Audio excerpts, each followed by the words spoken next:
Tao, everything is inside of Tao. There's nothing outside of Tao, what you'd call the supreme ultimate. There is nothing bigger than Tao.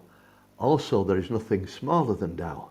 You have to go through the fire first. It's not an easy path. It takes years. It took me, I was brought up Catholic. There's a lot of conditioning in that to break. Nothing wrong with religion. And so I want to just explore what your understanding of Taoism, understanding of love is in regards to Taoism, what it is and how can we cultivate it if it is important.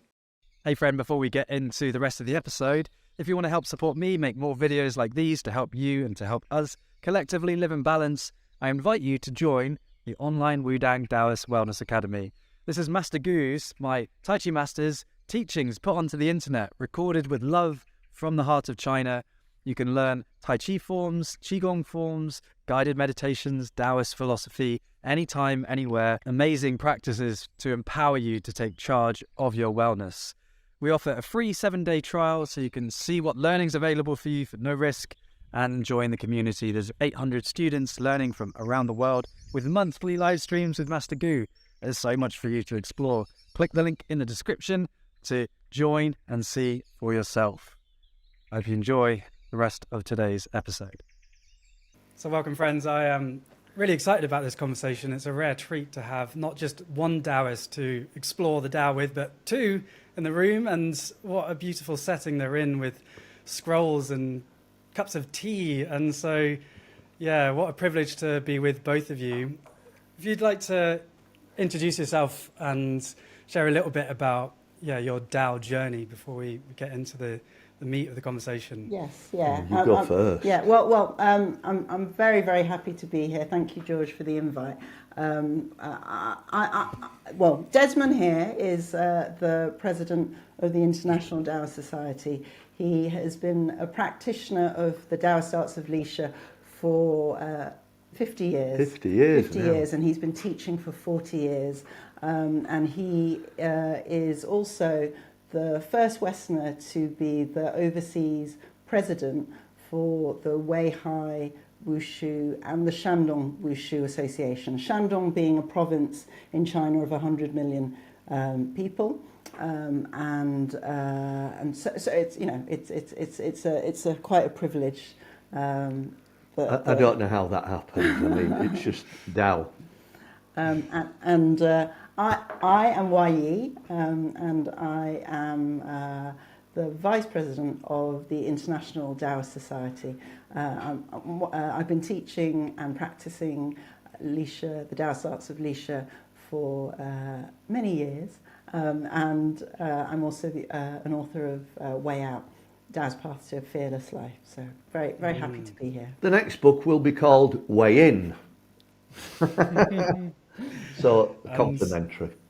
Yeah, in out, shake it all about. That's what we like That's to do. The one. Anyway. So, yeah, well, beautiful to be with you, Desmond and Wai Yii. Yeah, I'm looking forward to today's conversation. We're going to look at emotional alchemy and how to navigate our emotions using Taoist wisdom, as well as I want to learn more about both of your paths and how you came onto this journey. So I'm hoping and believe today will be a really valuable conversation. And yeah, let's just jump straight in and let's start with this word alchemy. So if anyone is on the video at the moment, they can see behind me, I've got this scroll behind me, which is called the Inner Alchemy Picture. Yeah. And for the Taoist arts, alchemy is one of the most important practices or even intentions of the Taoist world. A lot of people can see alchemy as something mystical, like turning copper into gold, like isn't that a fool's errand? But there is a deeper meaning to alchemy. So I'd love to, as our springboard off into the wonderful world of Tao for the next 45 minutes, what your understanding of alchemy is. Okay. First, let's start with Tao. So Tao is everything. Tao, everything is inside of Tao. There's nothing outside of Tao, what you'd call the supreme ultimate. There is nothing bigger than Tao. Also, there is nothing smaller than Tao. It's as big as anything we can imagine. It's smaller than the tiniest element. That's for starters. Grasp that. That's very important. everything in the universe is within Tao. Nothing is outside of it. It can't be. It's not possible. Tao, we cannot see how big it is. We cannot see how small it is. That's for starters. So Tao is very important. Everything is inside of it. It's very important to grasp that there is nothing superior to Tao. Gods, any named gods, are inside of Tao. They're not bigger than Tao. They're inside of Tao. We're inside of Tao. Next is nature. So Tao made nature. Tao is benevolent. So Tao made nature. Nature then made this planet. Tao made the planet, but nature then allows us to live. It gives us the atmosphere, the oxygen, the food, the water. Without nature, we couldn't live. So nature is benevolent. So that because nature is part of Tao. Tao made nature. They're one and the same. So nature follows Tao, but Tao follows nature. We must then follow nature. If we don't, life will not be good. If you follow nature and flow, then life will be very good. I'm looking at the screen there, so I'm nice and keep focused on that. Right, so what was your question again? So, yeah, beautiful. So our connection with, a word like Tao, which the ancient Chinese used for talking to this great mystery that we're involved with, and yes. understanding nature, working with it, leads to, a life of harmony and strength. Yes. And this word alchemy in particular, so how does alchemy fit into understanding nature? So having got Tao and nature, I'm doing this really quickly. We would have to spend hours talking about it. So where does the alchemy come in? The alchemy comes from following nature. I have to follow nature. You're made of about 60% water. Follow water, which is the nearest thing to Tao. You can see water. You cannot see Tao. It's invisible. You can't see nature, but you can see its manifestation. I can see you, I can see the trees, I can see water, everything. That's nature. That's Tao, visible to the eyes. You cannot see Tao with the eyes. You need the inner eye. Be like water. Follow the way of water. So water is not greedy. It's not arrogant. It doesn't want power. It always flows downhill. It goes to the lowest place.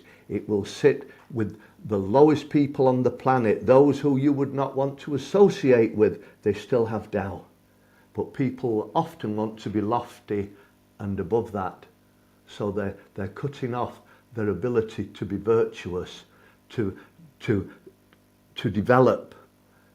The alchemy comes from having a practice that allows you to be as water. So we have to get down to what is the practice. The practice is to cultivate virtue through Tai Chi, Qigong, Dao Yin, massage, health arts, etc., diet. Those are the building blocks to develop a practice which will take you closer to Tao.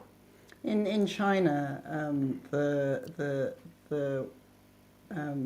associations that Desmond is connected to, they say that on their website, on the internet, they say that his practice creates what they would call a superior person. Not someone that's arrogant, but someone that has undergone that process, starting that process of refinement, of alchemy. So you go from like a normal. Desmond likes to use an analogy of a potato. Oh, don't blame me. You just pull out the ground, and it's like a rough item, you know, the raw materials are there. But then when it goes through a process, and, you know, it might be the factory, and it might be that it gets washed and scrubbed and it gets polished and, you know, it gets put in a packet or whatever. And then at the end of the day, you have something that is saleable. It's still in essence the potato, but it's been refined and it's gone through a process. It now has a value. You can sell it. You've got to become useful to your community, to the people. So this alchemic process, that's how you do it, the stages I've said. So that you'll become a saleable product. Something of value. Of value that is positive. But mainly to the community so that you can help others. Yeah, so a process of refinement and that focus on practice. And I like that idea of the potato, which, you know, in its essence has this potential and has this natural beauty. And we Taoist explorers will know the word pu, which refers to how things in their natural essence have a value without needing to be transformed. Yes. And yet at the same time, there is work to be done, some refinement in order to become more valuable. And in particular, I love this idea of service and to be able to help community. And so if that's alchemy, let's try and get to emotions, because one of the big blockages in our lives to being of service and to be resilient and to find peace in our minds so that we have a full cup so that we can support others and be of value to our communities is our emotions. You know, the storms of anxiety and grief and sadness and joy, as you know, positive or negative, the labels that we put upon them. And so when we apply this word alchemy to emotions, what would we mean by that? Do you want to start? I can start. So in the West, as lots of cultures, you know, to be human is to feel emotion, and you know, and people take their cues from sort of romantic films or you know, pop songs or you know, how to their culture and their way of being from this sort of emotional state. You know, but in Taoism, the idea of emotions is unbalanced. There's no harmony. If you're happy and joyous, which is something that's sought after in the West, joy is good. But if it's too joyous, too stimulating, it can stress your organs. In terms of a Taoist Chinese medicine point of view, and then as you peak, it'll start to fade, and you drop and drop and drop and drop, and then you hit the low points, and that's not nourishing for a person. That's not nourishing for your energy, for your mind, for your spirit. To plateau and to be even and be content is much more Taoist. And to do that the way to do that is to follow nature, as Desmond. Follow nature, yeah. Do you want to? So being, you know, people talk about love and happy, being in love, but a lot of it's the mind, and it's just lust and desire. That's not real love, this lust and desire, because one minute they love you, George, and the next day you've offended them, they hate you, and it's divorce of some description. What we're into over. But that's all mind. It's chemicals. It's not Tao. It's not virtuous. You have to go back to the alchemic process that we talked about. That you have to first strengthen the body through exercises, Taoist exercises of all descriptions. The body has to be strong, not so it can be physically strong. It has to be strong enough, the vessel, to hold the energy which you're going to increase through doing your standing and sitting. Do you understand? If your body isn't strong enough, it cannot hold that energy. It's leaking out everywhere because the mind isn't strong enough. You have to strengthen the mind, the heart, your emotions as well as the body. Otherwise, crazy people have no control because they have no practice. So, I love you, I hate you, and we've all been through it. You know exactly what I mean. I don't have to tell you. So, and love is, women, they see a man as, just using that as an analogy, as a project that they can change him for the better. Men, on the other hand, don't want that woman to change. They want her to stay as she is. When change starts to happen, then the relationship starts to break down. Are you with me? Now, with alchemic practice, the two are in harmony. Like the sun and the moon rise and set.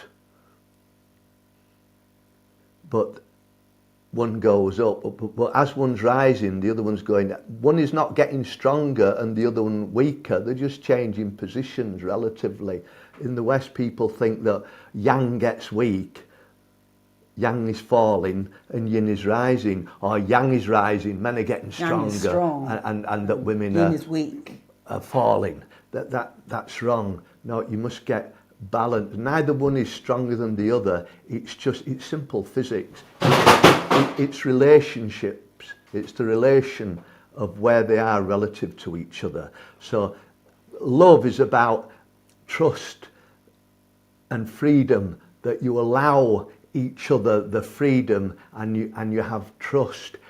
That comes from virtue, from having strong energy, strengthening the organism, mentally, emotionally, spiritually. Then you have love. So Taoists love, to give it a word, love everything in the world. But what you've got to have is a heart that's as deep as the deepest valley on the planet, and you stand there and you take in the whole energy of the world, of the universe. I mean, to hold that much energy, you need to be strong. You need to be open. That's the alchemic practice, to give you the ability to hold as much of that energy as you can. No right, no wrong, no good, no bad, not just the good energy, everything. Convert the negative into positive internally. So, I mean, we can go on for hours. Let's stop there. Yeah, powerful stuff. Thank you both. Yeah, and a very different approach to living well and yang sheng wellness to Yes. what we find in the West, where, the pursuit of happiness, the end goal is this kind of giggly state where we don't have challenges. And what you're both describing is that immense power and freedom that we get from being able to hold it all. Yes. And not just aim for the good stuff and just, life is this endless cycles of feeling in connection and joy, and then losing ourselves to cling only to the peaks and to try and deny the troughs is to deny the reality of being human. But that takes practice and training. So yeah, that's really beautiful words. And certainly from my journey I would reject my anxiety. So my Taoist journey started from me being confused and anxious and not knowing how to relate to myself, not knowing how to be kind to myself. And I thought I was uniquely messed up for having these experiences of being anxious and being confused and finding life difficult. But we're all in the same boat. We're all the same. Yeah. God, I had to go through that. She's had to go through that. Absolutely. You have to go through the fire first. It's not an easy path. No. It takes years. It took me, I was brought up Catholic. There's a lot of conditioning in that to break. Nothing wrong with religion, but it's the way that it's done doesn't suit the modern way. So you have to break that conditioning to develop. And unless you build a strong organism with a lot of energy, that controls you. You do not control your energy.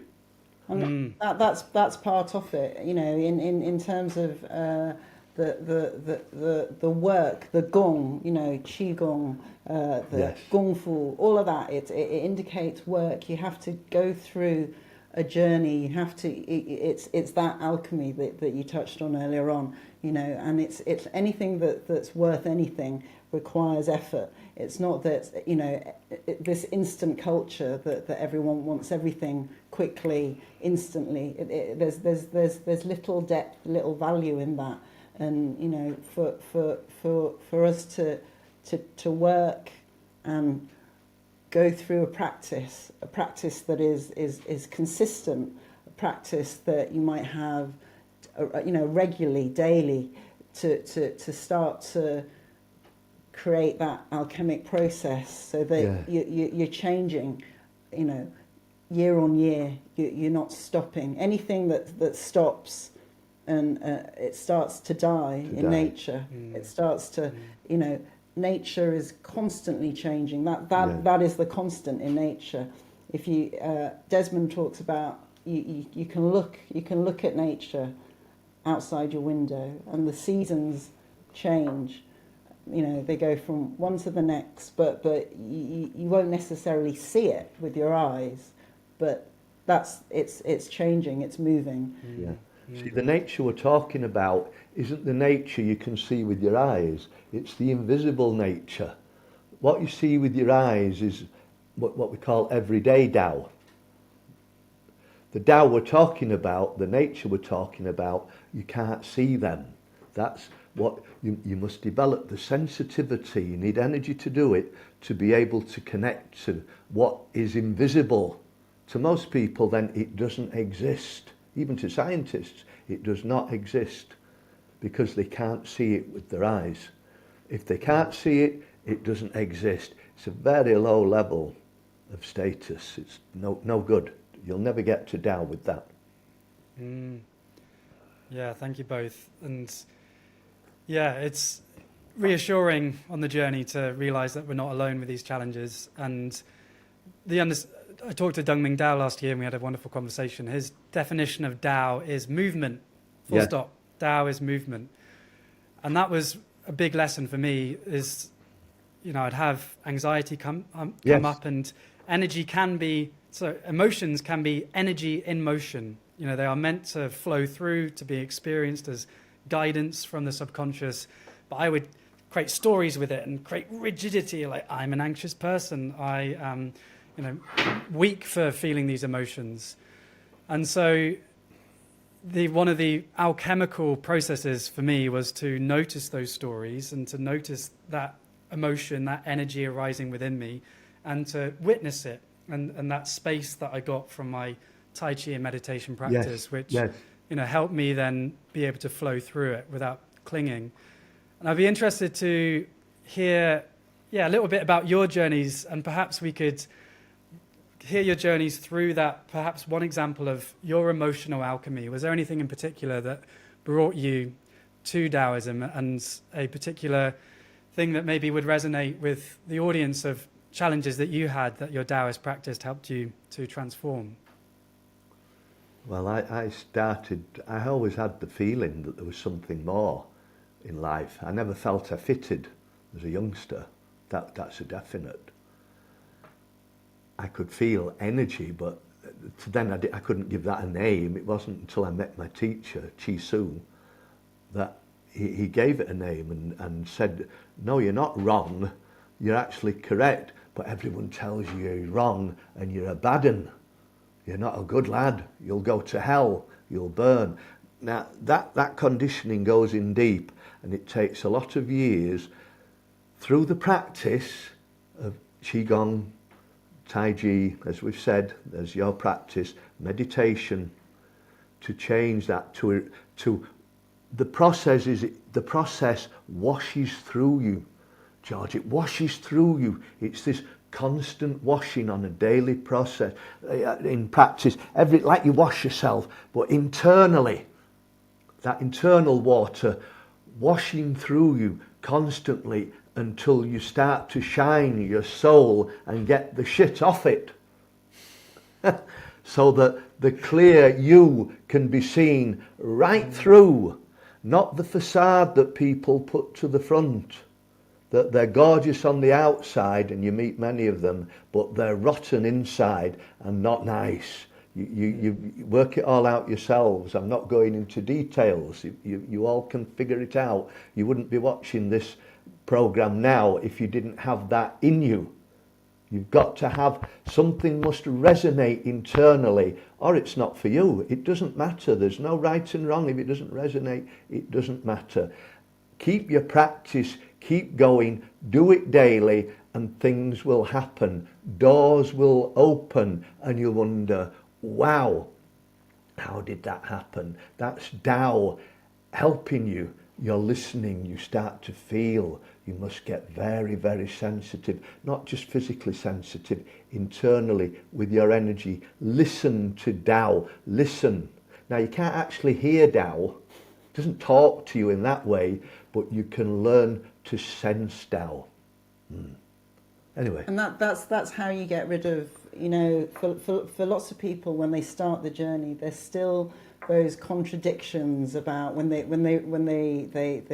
don't understand Tao, they read text or whatever, and it's like, but there's, you know, Taoism is full of dichotomy, but as you work through your practice, as your water level rises, this is how Desmond describes it, as your water level rises and your energy level rises, then those dichotomies, those contradictions then stop existing for you, because you understand knowledge is your brain, basically, and people mistake knowledge for wisdom and understanding. So in the West we celebrate the brain, yes. We celebrate intellectuals, and you know, which is not incorrect, but it's out of balance, you know. And in Taoism, harmony and balance is absolutely one of the central tenets, because when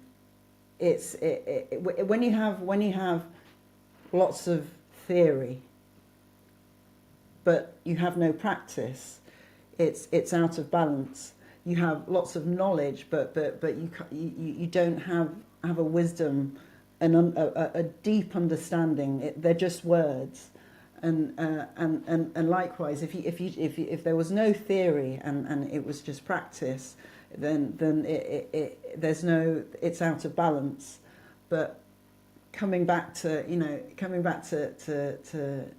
nature and that balance, it gets rid of all contradictions and kind of questions. Yes. There's understanding, because then you're connected to Tao, you're connected to the energy. People could, at the low levels, everyone argues about this is correct, no, that's correct, my Tai Chi is better than your Tai Chi, my master's better than your master, or even now in Taoism, which school or branch of Taoism are you in? Is it Chuen Pai? Is it Zheng Yi Pai?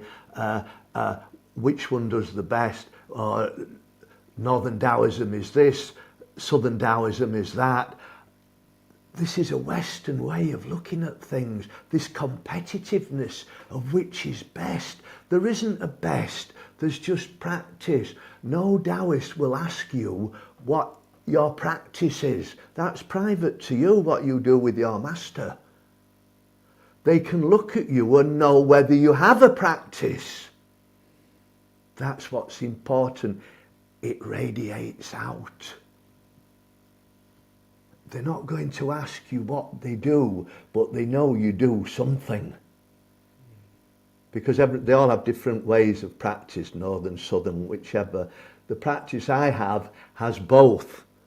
I'm just blessed with that. It's what the Daoists in Beijing, in the White Cloud Temple, say is the mystery of mysteries. How can that be? I don't know. It's been handed on. That's why I'm sitting here. I wouldn't have known without my teacher. He didn't tell me this. It's them that tell you this. What you're doing is ancient. We must stick with the ancient ways. In many calligraphies you see the 8 immortals, and there's one sitting on a donkey and he's looking backwards, he's riding backwards. He's looking back to the ancients. You must look back to the ancient ways to go forward, not invent new stuff. Yeah, keep creating. Everything evolves. We're modern days. We have cars now, not horse and carts. But you must look back to go forward and don't lose the ancient ways or we've lost it. We can talk about Taoism all day long, but there's no energy in it. There's no essence. Yeah, and a lot of that resonates with me on my journey, and the forks in the road that I had and the stumbles that I had, because I think I was quite representative of the West, Yes. where I was disembodied. Yes. Ken Robinson's got a great phrase on this, that for most people, the body is a vehicle to move the brain between meetings. And I like for that. me, that was certainly my journey. Yes. And so, I kind of told myself I was uniquely messed up for being anxious. And then I found that, wow, this book from ancient China, and the Daoists had ideas that still resonate with me despite the world being so different. So that value of the ancients being so much, is still noticing that I would just want to devour every book on Taoism that I had and use that as my practice. And still the gift of the embodied learning, and to come back to the embodied learning has been something that has really served me on my journey. And I think that for what little my journey can resonate with others is because we live in this society, not only we're not on mules and buffalo anymore, but we have TikToks and our attention span is 7 seconds, and it's all about the next thing, and that next thing is becoming shorter and shorter as our attention span gets less and less. And so it takes courage and practice to say, okay, no, I'm not going to get caught in the rush, and actually to look backwards and to see what that can teach.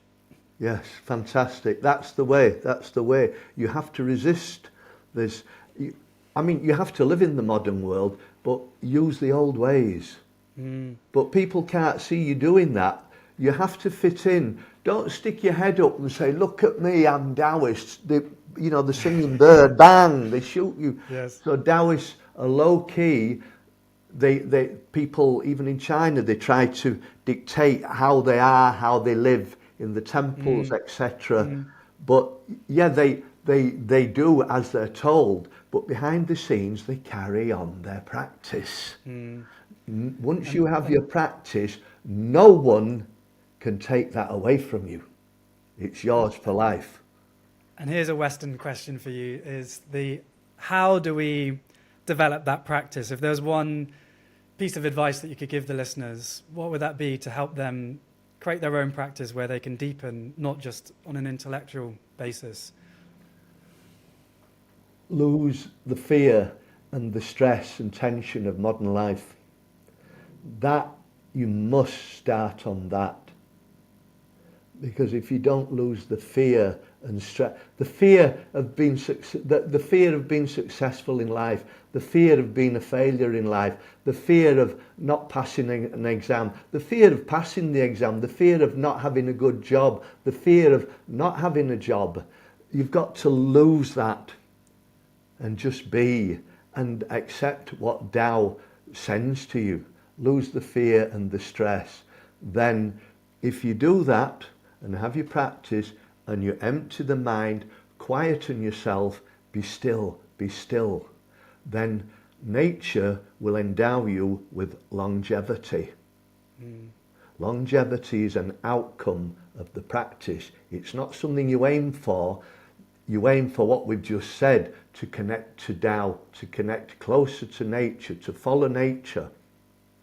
Nature will then reward you with longevity. That means you might get a few more years in your life. You need the years to cultivate more. I can't do it in 2 minutes. Is that okay? The stresses and the anxiousness that many people feel, Desmond talks about there's two. There's an external stress and an internal stress, stress that you put on yourself, and learning how to lose that, because is so vitally important in your practice, but for you, because it causes tension, not just physically in your body, but it causes tension in your mind, in your emotions, and your spirit. And if you're in that state, it's very, very difficult to connect with Tao, to connect with what he's talking about, because it's there's just too much noise and stress in your empty the mind. I know that's easy to say, but go into the body and let the energy of your body talk to you. The mind is like a big resistor. You make the mind tense and energy can't get through, can't penetrate. Li Qi, heavenly Qi, because we haven't talked about that, but once you've developed Qi, then you can connect to Li Qi. It's very difficult to connect to it without strong Qi. So heavenly Qi, cosmic energy from Tao. But your brain, if it's hard and you're tense in mind and body and emotions, you can't catch it. You need to be open, a conductor, open that stop thinking so much, and then embody it, let it come through into you to your dantians. Then you make big progress. So this resistance in the brain blocks your development. Arrogance, I know best. It stops their development and they don't even know it. They think they know, but they don't. So don't become arrogant. It stops your development dead and you cannot see it. You can't, it's invisible. It's invisible. It's the invisible stuff that's important, not what we can see with our eyes. Powerful, yeah. And that really resonated, the fear of success and the fear of failure. Because normally it's just the fear of failure that people focus on. Yes. And because, success is just assumed to be this good thing. But it's clinging and it's contriving ideas of who we should be in some perceived possible future that's only constructed in our minds. Yes. And that creates a lot of structures, which then is rigidity, right? And so then that stops the flow that can support us in the everyday. And then the emptying. And on my journey, certainly that's one of the big alchemizing, that I'm still on my journey of having that stress that normally then would have a narrative around it. So fear equals bad, or success equals good, failure equals bad. And so all of these emotions, we begin to narrate stories about them and increasing that rigidity of, again, emotions, which can be energy and motion. So to take that stress and to alchemize it into loving kindness and presence, and to then be able to use that energy to then be able to live our lives and to be of service. That's a powerful, powerful practice. Desmond always talks about nature, following nature. Nature is benevolent. He talked about it earlier on. Tao has created nature, and nature, it gives you everything you need to live on. It gives you food, gives you water, it gives you grain, everything. But I'm not talking about the nature that we go into the countryside and look at the sheep and the trees and the forest. Not that nature. It's the invisible nature. People think you mean go and hug a tree or look at the mountains, see the sheep and cows. No, it's the invisible nature, George. That's the one that's important. And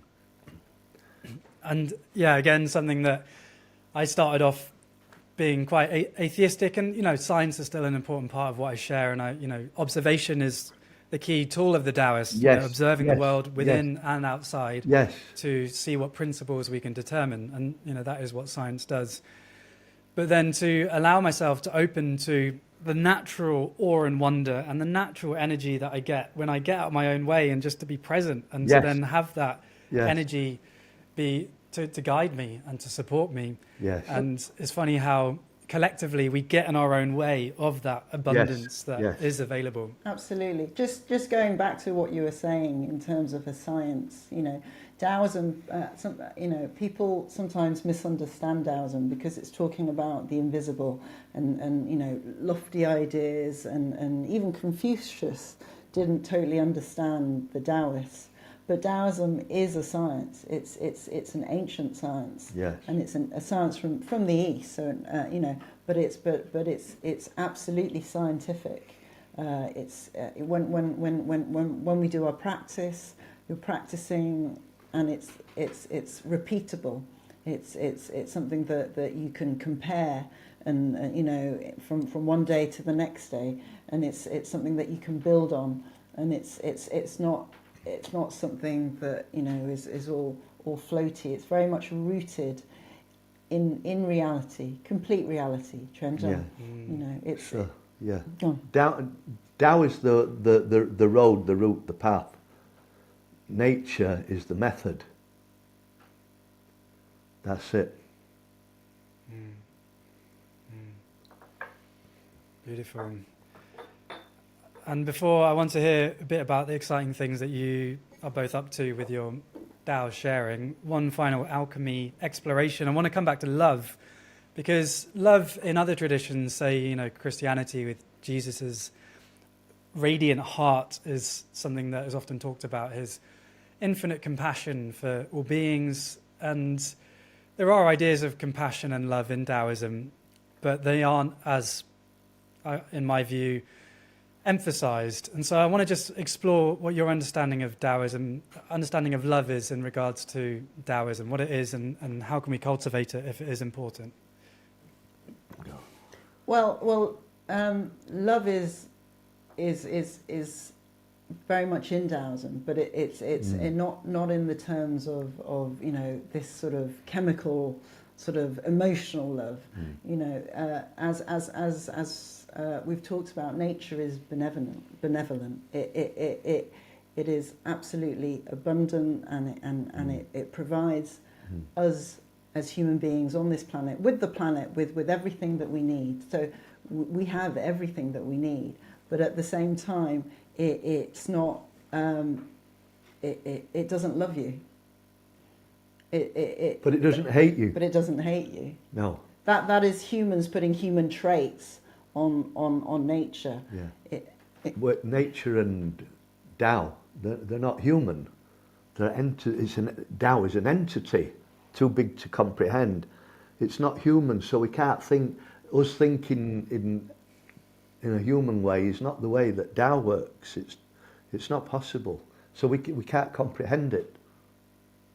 Go on, you can carry on. Well, it's in terms of nature, as we say, it's benevolent. But then, if you don't flow with nature, if you go against nature, Desmond always uses the example of, let's say you go hiking. We have a temple in Tenerife, and often you hear of it snows, even though it's warm at sea level. At the top it snows, and you hear of people that go walking, and they go up to the top.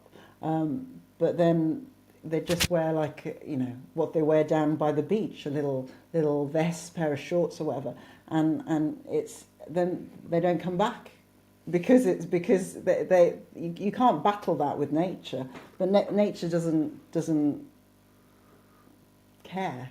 It's not, oh no, they've only come up to the mountain in a pair of shorts. We'll protect them. It's their own doing.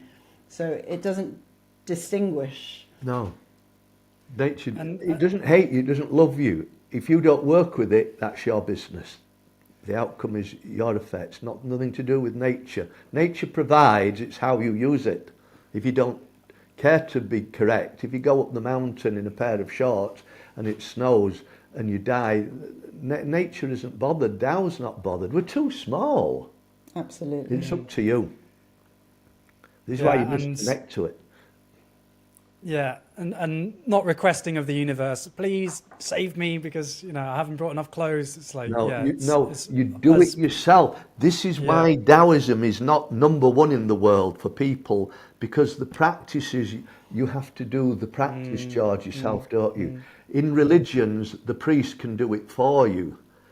In Taoism, you have to do it yourself.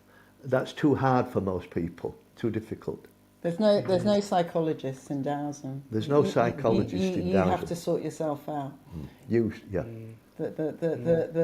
medicine, the therapy is your practice.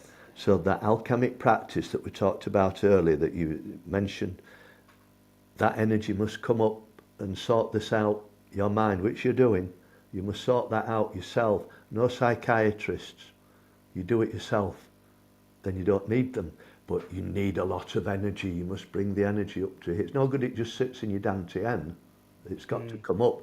But how does one get it to there? That's the practice. I want to bring it back to, because that's talking about the big Tao, but part of this microcosm of the Tao, Yes. the human, is feelings of love and Yes. love in relationship. So, yeah, I'm interested to hear, how does one navigate that emotional landscape of our lives from Taoist principles? Go on, do you want to? I can start. I mean, it's again, I know we keep talking about the practice, but the practice really is the key to it, because in Taoism you're dealing with not just building a strong body. Lots of you might meet a big strong man who's muscly, who's fit and strong, but one word from their girlfriend, their wife, and it totally cuts them up, because internally they're not strong. It's not balanced. They don't have their practice, their physical practice of working the muscles and becoming stronger externally hasn't had an effect internally. So the practice your external practice, through Taoist practice, the external practice can reach you internally. It can turn the keys and open pathways for your internal development, that alchemy, yes. For your mind, for your emotions to become more refined. They're principles in Taoism such as harmony and balance, yin and yang, things that we've touched on, and that for if people will know them if they're familiar with Taoist texts. But then how do you apply that? How do you make that a reality for you? Not just a head thing that that you read, but how can you make that real in your life, in your day-to-day interactions with someone? If you're driving in the road and then someone cuts you up, and then and then you lose it, and you get the road rage or whatever. How do you not navigate that? And that's through the practice, and through that change. You learn to control your emotions so that you can talk to each other and resolve issues by talking. Resolve it by talking, not starting a war. Resolve it by talking. That's the way to do it. Not getting angry. Just keep calm and resolve it. Don't go, wow! Someone cuts you up, whoa! You wonder, why are they like that? And it's the same in relationship. Mm-hmm. You have to learn to be harmonious and get on with each other. Give and take. Let your partner, people have freedom and the ability to breathe and move. In Taoism, there's no couples, there's only individuals, and you work that together. Then love can develop. I mean, there's lustful visual love where I love them, but then there's a much deeper love which comes from your soul, your spirit. That's a different love. And it's which one we're talking about, which one are you working on? You have to distinguish between chemical love with the eyes and the invisible love with the internal eyes.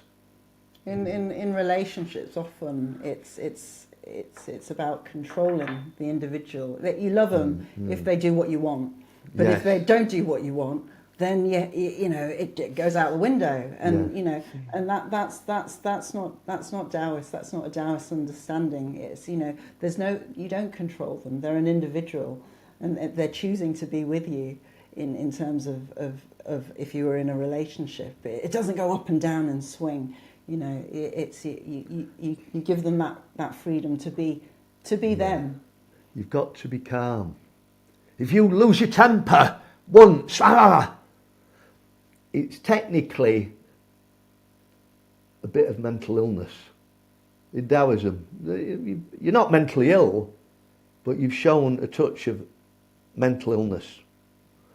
Emotionally, there's emotional illness. Even if you do it once in a year, you haven't eradicated it. Just as if you get ill in a year, technically your health isn't as good as it could be.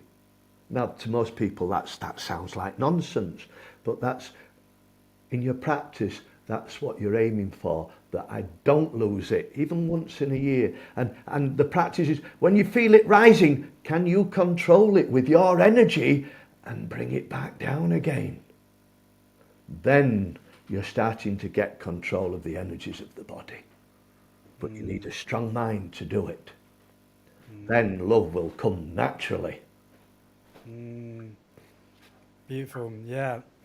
That feeling of love in a grounded and safe way, where it's not love, clinging and demanding of others and trying to control them, but through our practice of being able to, in a grounded way, to be in connection in a way that is safe for you and for them, because you know yourself. And so then, that alchemizing, and what a beautiful way to...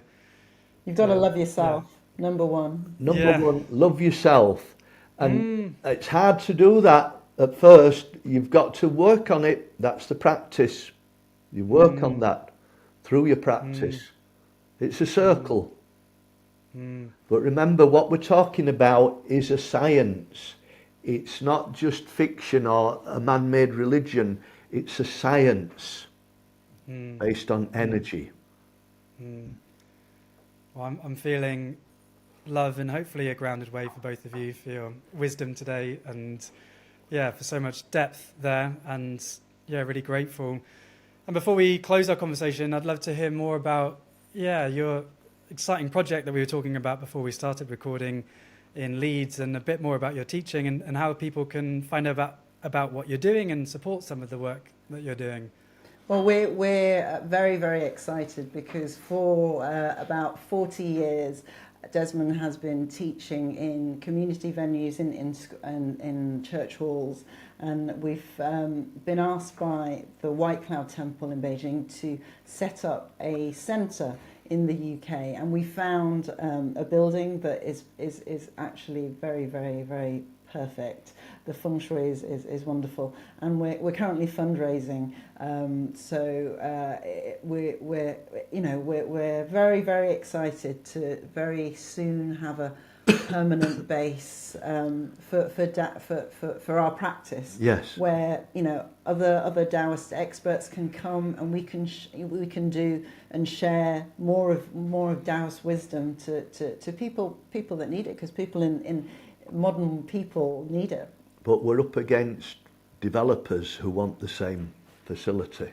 Yes. To knock it all down and build apartments. So you're always up against that. So this is the challenge. We've got basically a little deadline. So we're running a crowdfunding campaign currently, and we've got just under 2 weeks now to hit a target. So we've got a deposit that we can put down on the building. So it'd be wonderful if some of your subscribers could support that. That just every little bit counts. Everything counts. We would be very, very grateful. But when the centre's open, you're welcome to come to it. You're welcome.